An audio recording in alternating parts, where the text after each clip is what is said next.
How did you get into the data business and analytics? It's a good question. So I studied theoretical math and physics in school, and my brain just tends to naturally go to identifying first drivers, cycles, patterns, all these things. It's just how I look at data sets, how I look at markets. And so I moved to Miami about 13 years ago. It was a 6-month experiment, basically, and I'm still here. I like to say I moved before it was cool. Now everybody's coming. And at the time, I was really struck by how new the city was. This was before COVID supercharged the growth. And as I was sort of pondering this, I remember looking across the bay, seeing the skyline, and I felt like it was almost like a Sim City thing. I could see it was just poised for growth. You could just see it all. It was all going to get built out. And so I started to learn about real estate. I met people in real estate because real estate is obviously very tied to the growth and emergence of the city. And just because my brain always works this way, I started to really want to fundamentally understand the real estate market, and I couldn't find good data or good reports, especially in the residential markets. Right. And so I started putting them together myself, doing trend analysis, trying to identify the cycles. Well, basically what I'm doing now.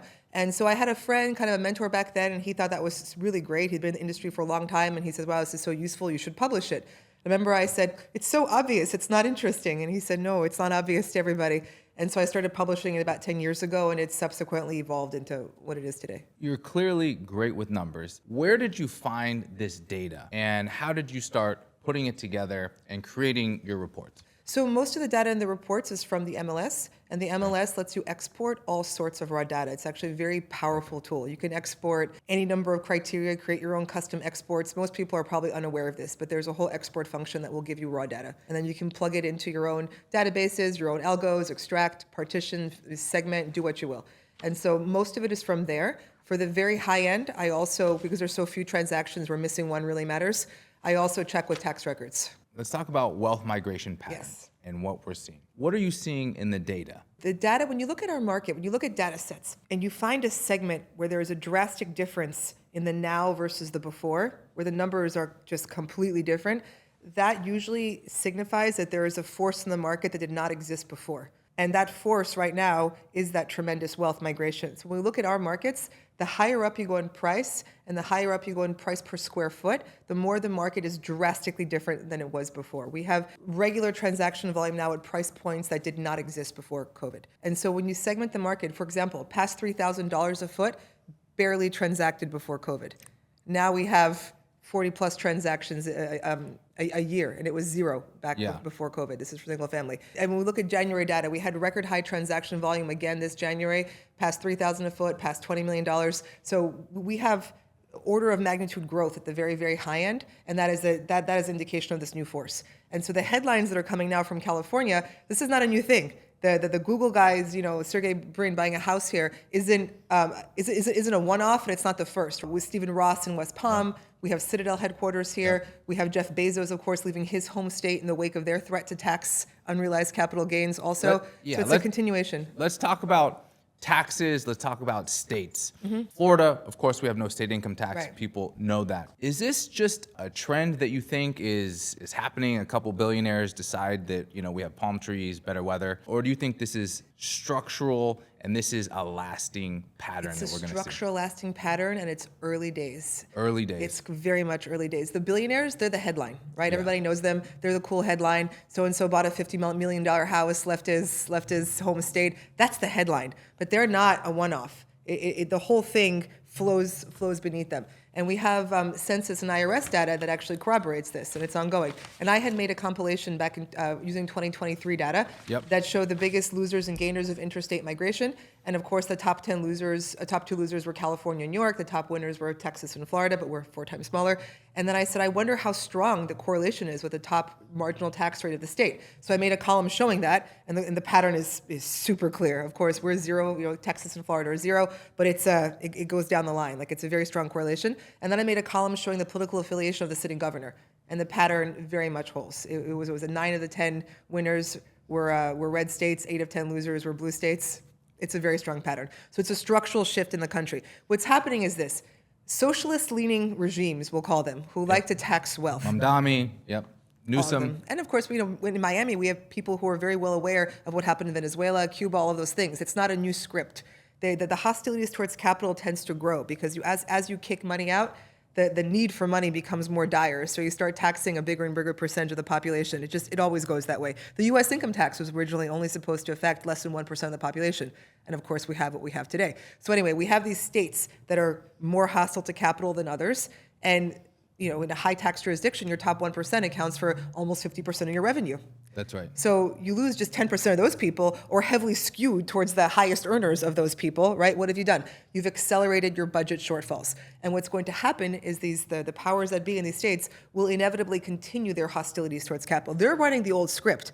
But we've all seen this play out before. This before. But the difference is this. This script has previously been run, pre-COVID times, when people's eyes weren't opened to their ability to just leave. And this, Right. of course, is empowered by technology, which was not the case. Even 20 years ago, people did not use the internet like they do today. It's still relatively early days, and COVID kind of broke those habits and made people realize they can move. So we have an old socialist playbook running, but in the age of great wealth mobility powered by technology. The repercussions of their policies, I think, are going to be felt faster. This is a great chart, and we're going to put this up for the viewers. The top 10 states, population inbound, so people moving to those states. Texas number 1, Florida a close second, and the top 8 are red-leaning states. Not that we're being political. We're just Registered independent. It's a pattern. looking at the data, and then the biggest out migration, people leaving the state. The last 10 states, California is number 1 with the most people leaving the state. And now they want more wealth taxes.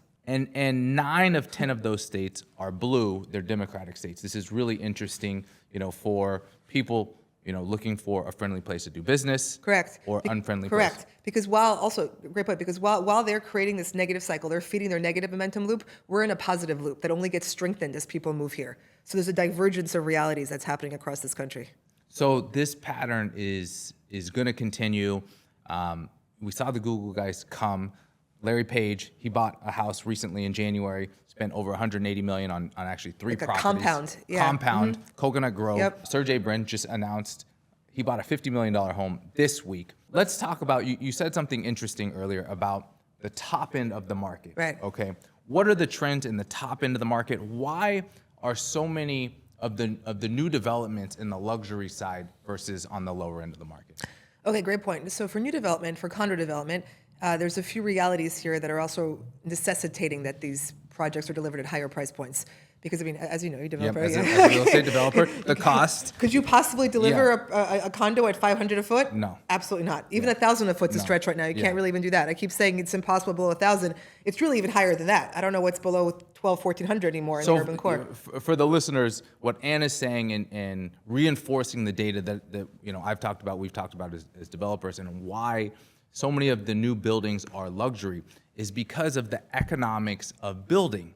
The land is more expensive. The cost to build, the hard cost to build, is more expensive. So in order to make a profit on these projects, you have to price it on the high end of the market. And at Prosper, we're focused on waterfront properties where they have the highest margin. Right. And waterfront, as a corollary, waterfront family homes have been the best performing segment because of that inherent scarcity. That's right. Pre-COVID, 2019, no homes. That was a huge sale. 2019, there were 0 homes sold over $30 million. Right. We just had Dina on last week, and now we're talking about The $100 million homes. properties. And Shiba, I watched that. It was a great episode. You guys talked also how about people are creating this price point because they can't find product good enough for them. That's a real thing because we're attracting people now from markets where they have, the Miami real estate market and the product is catching up to this new stature that we have in the world. Right. And so people are coming from more mature markets where they had an expectation of a higher level of design, finish it, and so forth.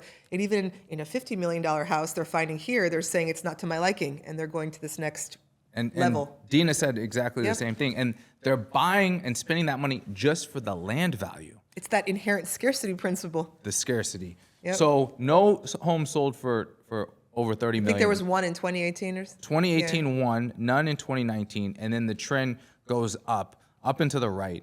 And last year there were 19 homes, as you reported. This is from your data. Let's talk about globally what you're seeing. Yes. So we're benefiting here in Miami from that domestic migration, but also from the global migration. There's a pattern that's happening globally. London is hemorrhaging millionaires also. It's not just California. Yeah. This is a global trend. And actually the same week, while we've been having this news about the California billionaire tax, The country, the Netherlands. Did you see this? They were in the news. Yes. They haven't voted yet, but I think they said it will pass. It's inevitable, and it'll go into effect in 2028. It's a 36% unrealized capital gains tax. I forgot all the details on it, but what? This is crazy. So a tax on assets that haven't even been monetized. Correct. People are not going to just stay put and let their wealth be taken away. No, they will leave. They will leave. This is what will happen. These They will leave. politicians. This is. But to the point, from the outside, it's a funny thing. To an outside observer, it's obvious what the effects of these policies will be. That's very clear, clear hostility towards wealth, right? Right. So while we can't make an absolute statement, it's definitely not going to attract wealth, right? Obviously not. It's going to have some type of net negative effect on wealth in that country. Right. And that wealth is going to go someplace. And we're seeing this pattern globally, and Miami is now becoming one of the destinations for this global wealth, which is mobile at record highs. The global wealth mobility is at record highs, and that's something we would expect as technology continues to evolve. Global high net worth relocations are at record highs. That's right, and trending Okay. up.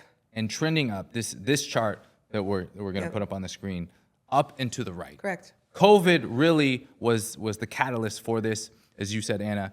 Yep. People realize we don't have to be tied to our That's desk right. in New York. We don't have to be right. in San Francisco or LA or Chicago or somewhere else. We can go somewhere that's friendlier to business, we're friendlier to investment, lower income taxes or no state income taxes, and generally welcoming to the business community. Right. And good quality of life. Amazing quality. All those things. You lived in New York for over 20 years. Most I of lived my in New York life, for yeah. 7 years. It's a great place. It is. Really smart people, a lot of culture. So I think, and I agree with you, people are going to keep coming to Florida. Just last week, billionaire Stephen Ross and billionaire King Griffin announced the Florida Council 100. I saw that. Yep. You know, you have the billionaires now getting together, encouraging other smart business leaders, Sure. executives to come here and really highlighting the benefits of safety, great schools, amazing business climate, ranked one of the best places to start a new business. Mm-hmm. You know, these trends are going to continue. You believe it's early days. Yes. So we're in the early innings. It's exciting. It's super exciting, you know, especially as a real estate developer and seeing the growth of the community, the positivity that it's bringing. There's new businesses, there's people that are thriving here. So you think it's early days and we're in a super cycle. Yep. Does that change? What impacts that? I mean, I think we're in year 5 of a 20-year cycle, really. And what would change it? What would reverse it, right? We would have a net outflow in America of taxpayers back to high tax states. Why would that happen? Why would it reverse? Yeah, it's not. It's not. It's not going to happen. We have a friendlier business climate, plus we're a nicer place to live. It's not like people are moving to some harsh climate to save money. This is not the case. Right. It's actually nicer here also. People would probably pay a premium to be here, let alone save money and to be here. Right. Pay a premium, no state income taxes. Yeah, great lifestyle. Correct. And you mentioned all the high visibility billionaires that are here who are now invested in the place. They like it here. So they're going to be creating more and more initiatives to draw further positivity to Miami. Whenever you concentrate talent and wealth, it's going to draw other such things to itself. That's right. And they almost function like emperors with their courts. People want to be around them. So it's like a magnetic pull. So all of this has just begun. We can wrap up with this chart, and I think this is also another telling sign, and it supports through the data. And we're looking at data here. This isn't, you know, a narrative or No, the data backs up what's happening in the world. This is the thing. This is why it's exciting, because we see all these things in the news about wealth migration, the country evolving, all these things, and it's reflected directly into our real estate data because it's flowing towards certain segments. That's what I was saying. When you see a very different after than before in a data set, there's a new force at play, and that's what we're seeing clearly. Super strong forces. Miami is now the world's leading city for ultra high net worth individuals. Second home buyers. And number one in the world for second home buyers. Yep, second home, ultra high net worth buyers. We surpassed New York last year. We just surpassed New York, which has always led in a lot of these wealth categories. Miami, the data is amazing. Professor Anna. I know. I love it. The data is great. Professor Anna, thank you for being on. Thank you. And we look forward to seeing you next week. No, this is exciting. The story is going to keep writing itself, and this is the start of a new era in our city, in our region, and the country. We're just getting started. We are. Awesome.